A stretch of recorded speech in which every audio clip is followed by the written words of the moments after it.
कशा कशात बदल झाला?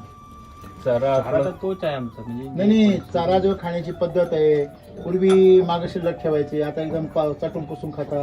हो. हा भूक वाढली.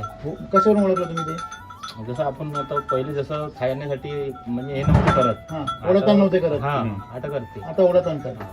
नंतर खाल्ल्यानंतर जे पचन होतं शेण आहे त्याच्यामध्ये किती बदल वाटला?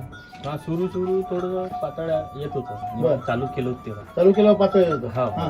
म्हणजे 2-4 दिवस हा. झालं ते पातळ पातळ. म्हणजे उलट पातळ यायला सरांना लागलं. फोन बी केला होता. हे उलटा धंदा कसा व्हायला लागला? नाही तेव्हा सुरू केलं तेव्हा बरं. आणि मग बरोबर आलं. मग एकदम घट्ट यायला हा. लागला. बरं. म्हणजे शेणामध्ये चमक वाढली, हो. त्याच्यानंतर जनावरांच्या कातळीत चमक दिसली, हो.